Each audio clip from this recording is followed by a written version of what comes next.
And we are live. Hello, one and all, and welcome to my live review for tonight's edition of SmackDown. We're going to take a look at everything that took place on the October 25th, 2016 edition of SmackDown Live.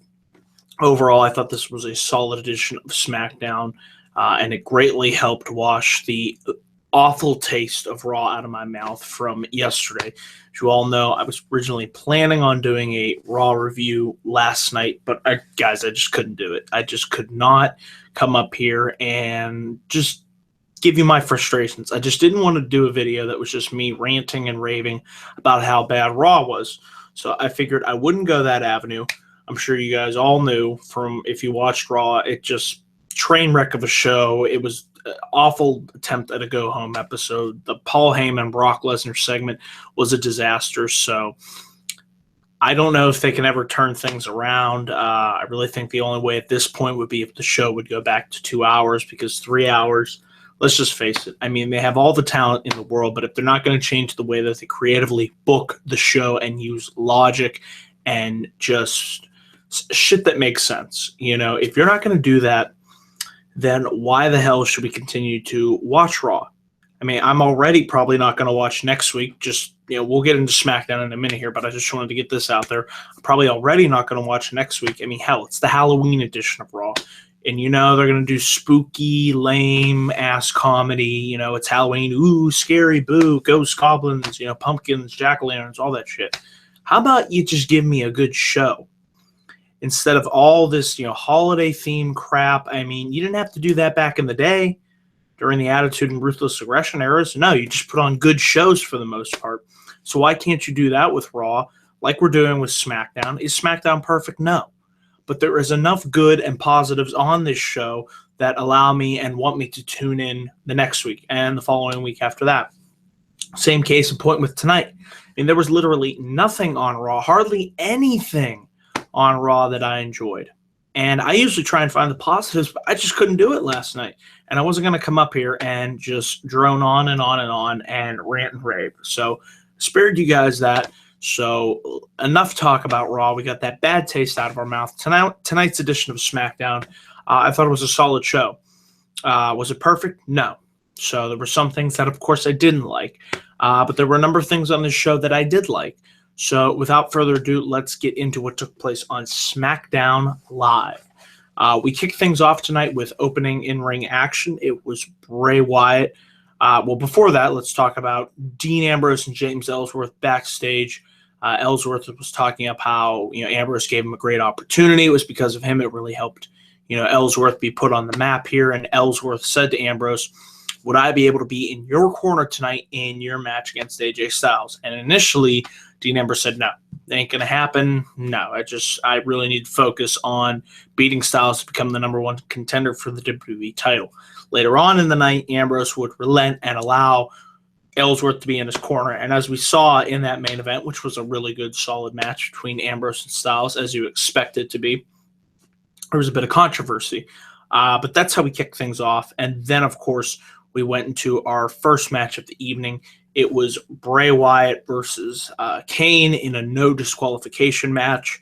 Halfway through the match, Luke Harper would make his presence known, blindside Kane, and the match itself, it was okay. If you've seen one Bray Wyatt versus Kane match, you've really seen them all. Not really too interested in seeing these guys fight or feud for that matter. Hopefully we can get some fresh opponents in there for Bray other than Kane. We've seen these two have a number of matches, like I said. The only match I really enjoyed from these two was their Ring of Fire match way back when at SummerSlam 2013. Ever since then, it's just like they put on okay to decent matches, but seen one, you've seen them all. But the interesting thing that we got out of this match was the fact that Randy Orton's music hit, and Orton made his way to the ring, and it looked like, it was Orton and Kane, and it looked like Orton was going to help Kane take out Harper and Bray. But Orton would turn and hit an RKO on Kane, and I'm thinking, scratch my head here. I'm like, wait a minute. Did Orton just do that? I mean, he was in a feud with Bray Wyatt. Why would he all of a sudden hit Kane with the RKO? To me, it didn't really make any sense. Later on in the show, we had a backstage interview with Orton, and he pretty much said, literally, this is all he said, if you can't beat him, join them. So it looks like to me that they're going down the route of Randy Orton trying to deceive, trick Bray Wyatt, a la of when Daniel Bryan joined the Wyatt family. So is Orton just playing, Bray Wyatt up to set him up to tear him down, or is he actually giving in and joining the Wyatt family? I was advocating, you see my last couple SmackDown reviews, for Kane to join the Wyatt family. But if they're going to go with Randy Orton joining the Wyatt family, okay, I could be down for that. We'll have to see where that goes. But based on what we saw tonight, I really see this just being Orton playing mind games with Wyatt and eventually getting the one up over on him, similar to how Daniel Bryan did.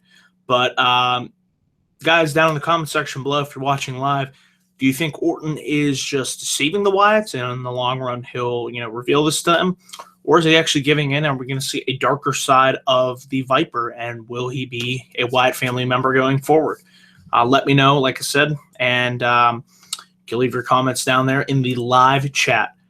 But yeah, so after this match, we had the return of the beautiful Irish lass kicker, Becky Lynch. It was very great for Becky to make her return to SmackDown after being out due to an unknown medical emergency. We don't really know what happened to her, but the fact of the matter is she was back. Becky got a great reaction from the crowd, and it was just great having the champion back here on SmackDown Live. Eventually, Alexa Bliss would cut her off and get down in the ring, and I have to say she cut a really nice promo here on Becky. Alexa pretty much said that she wants to know, what's your excuse going to be next time and the time after that? That's all you have, Becky, is excuse after excuse after excuse. And I really think Alexa Bliss has come into her own. She's one of the better women heel wrestlers here on the main roster and specifically on the SmackDown show. I love what SmackDown is doing with their women's roster. Well, it focuses on more than one feud going forward, so really all the women get, like I keep saying, the opportunity to shine here on SmackDown. And I'm really looking forward to the eventual Alexa Bliss versus Becky Lynch match November 8th in Glasgow, Scotland. That should be a great opportunity for them. And Bliss continued to reiterate that maybe Becky realized that her pathetic life doesn't mean anything, and she wanted her to pretty much hand over the Women's Championship to the rightful owner. Eventually, Becky and Alexa would have a nice little back and forth action. Bliss would drive Becky back first into the steel ring post and whipped Becky into the barricades. And eventually, Bliss planted Becky with the DDT. And the other nice touch that I liked about this segment was that Bliss grabbed a can of spray paint and spray painted a yellow line on the back of Becky Lynch. So Alexa looking tall, dominant, strong over the women's champion. Guys, what do you think in the comments section? I really hope that Becky and Alexa Bliss main event SmackDown Live, similar to how Sasha and Charlotte Banks main evented Raw. I think it will most likely happen, and I think it will be the right time. November 8th, big championship match for the SmackDown Live women's title in Glasgow, Scotland, and it'll be a really good back and forth match. I'd be happy with Alexa Bliss winning. Huge fan of Alexa Bliss. Have been since her days in NXT. Really think, like I said, she's coming to her own as this vindictive, just ruthless bitch heel. And I think she would make a great women's champion. But I could also see Becky retaining, and I'd be okay with that too. So either way, it's a win-win scenario. And I look forward to the eventual showdown between these two NXT alums. So just a really good segment from both Becky and Alexa Bliss. And it was simple and effective. That's the other thing that I love about SmackDown. It keeps things simple and not convoluted and more, 3 Hell in a Cell matches, 3-hour Raws, this, more. It's just too much. SmackDown is simple, concise, and easy to follow. So win-win there. We then had a tag team match, which would determine, it was a SmackDown tag team qualifier match to determine who would join Heath, Slater, and Rhino. They were the captains of SmackDown Live tag team, tag team for their showdown for Raw at Survivor Series. It was the Ascension versus the Hype Bros. Decent match. The Ascension, they're really going nowhere. Don't really know what to do with the Ascension at this point. They're so far down the totem pole. Hype Bros, while I like them, they've just been kind of treading water themselves. So, just decent match. Nothing really more to say. Hype Bros win. Ascension loses, and Hype Bros joins Slater and Rhino on the SmackDown Tag Team elimination match. When they will eventually go up against Raw, which Raw's team, well, I'll leave that for my Survivor Series fantasy booking video, which should be coming up on this channel next week, where I will give you my full card predictions for what I think we will see at Survivor Series this year. Let's move on from this. Like I said, we had what was Natalya. She went backstage with Daniel Bryan. She said, that's a good question, Ultra. When was the last time the Ascension won a match? This is a very good trivia question. If anybody can answer that question, I will not put you on the list. So, good question. Don't have an answer. We had Natalya versus Nikki Bella. Natalya went backstage with Daniel Bryan. Pretty much wanted to say that she wanted the opportunity to captain SmackDown's women's team going up against Team Raw. And Daniel Bryan said, well, Nikki Bella wants to have that opportunity as well. So if you can defeat Nikki Bella, you will get that opportunity. But if you lose to Nikki Bella, you're off Team SmackDown for Survivor Series. So it was Nikki Bella versus versus Natalya. A decent, solid, average women's wrestling match. I really like the fact that Nikki Bella used like a modified STFU on Natalya. That was a nice spot. And there was also a nice leaping leg drop that Natalya attempted to go for, but Nikki was able to roll out of the way of that. Eventually, like I said, Nikki locked in the STFU, a modified version, and forced Natalya to tap out. So Natalya was out off Team SmackDown, and Nikki Bella is the official captain of Team SmackDown. And afterwards, Carmella would storm the ring and beat down Nikki Bella and lay her out with Nikki's own move, the Bella Buster. So obviously continuing the built-up animosity between Carmella against Nikki Bella. Interested to see where they go with that feud, especially if Carmella and Nikki Bella are both on Team SmackDown for Survivor Series. That'll definitely make for an interesting dynamic. So Natalya's off, Nikki Bella's captain. But wouldn't it, the little logical error that I found here was, I thought if you're a champion, doesn't that automatically make you the captain of the team? I mean, Heath, Slater, and Rhino are the captains, so I guess that means Becky Lynch isn't the captain? That was the one thing that kind of confused me. I'm like, well, if AJ Styles is on the team, I'm sure he'll be the captain, so why is Becky Lynch the odd woman out, quote-unquote? But yeah, a decent match between Natalya and Nikki Bella. Nothing more I really have to say about that, guys. And then we move on from here. It was The Miz came down to address the state of the Intercontinental Championship. Spirit Squad does a little chant for The Miz, and Miz says he feels sorry for the fans. He feels also sorry for the legends that WWE has disrespected as a result of Dolph Ziggler being Intercontinental champion. He says that, he could picture Pat Patterson crying. Eventually, Ziggler would come down to the ring, get right in Miz's face, and he says he's sorry. Ziggler says he's sorry for everyone having to deal with Miz's crap for the last 6 months. He says the WWE has a fighting champion now, and, he says, Miz, do you want a title? I'll put the title on here right now, tonight. Miz, of course, like the coward that he is, says, no, ain't going to happen. And it looks like Miz and the Spirit Squad were going to double team, or should I say triple team, Dolph Ziggler until Heath, Slater, and Rhino would make the saves.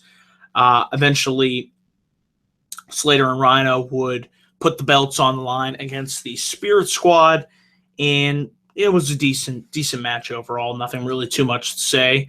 It was a tag title match, but I did not see the Spirit Squad. No reason for them to beat Heath, Slater, and Rhino. Eventually, Rhino was able to gore Mikey to pick up the win.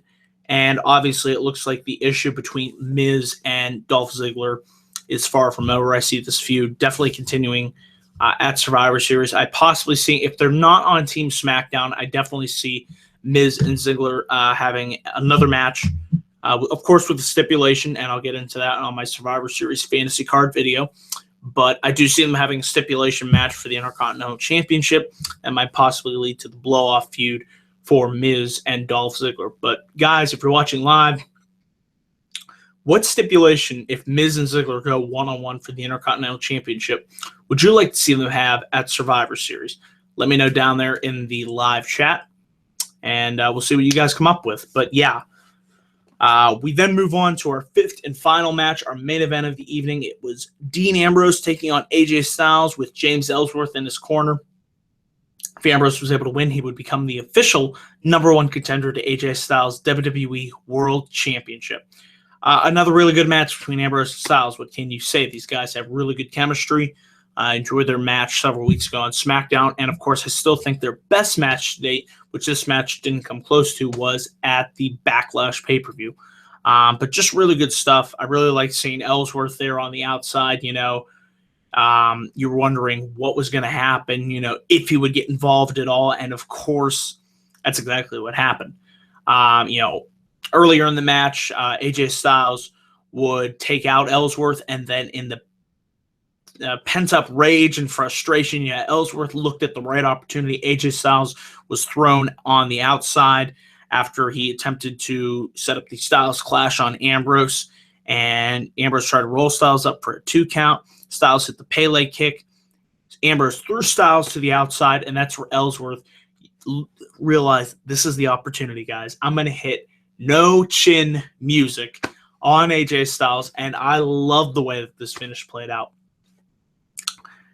Ellsworth looks at, Styles, who's laid out, and then he looks at Ambrose, and then Ambrose just has this look of pure, oh my God, what the hell did you just do? And then Ambrose looks at the ref. He's like, no. And then the ref goes, I'm sorry, Dean, but you'll lose the match. Disqualification. Your winner of the match as a result of disqualification is AJ Styles, and really interested to see where they go with things heading forward.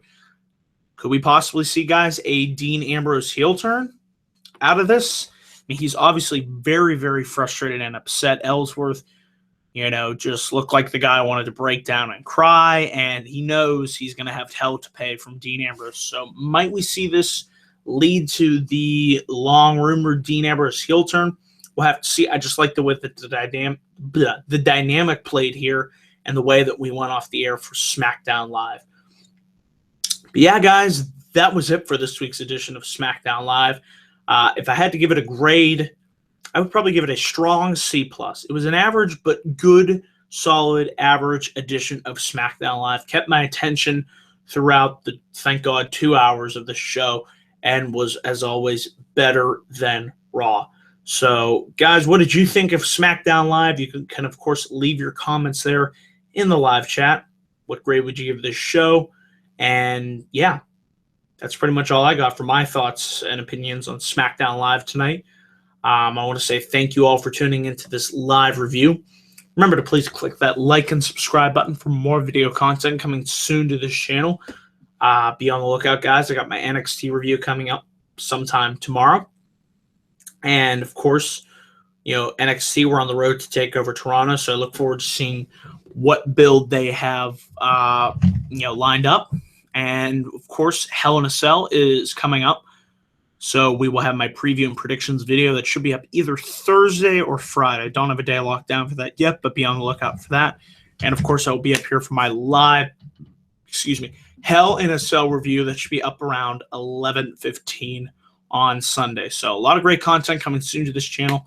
Thank you all for tuning into this live review, and I will see you guys in my next video. Until then, guys, take care.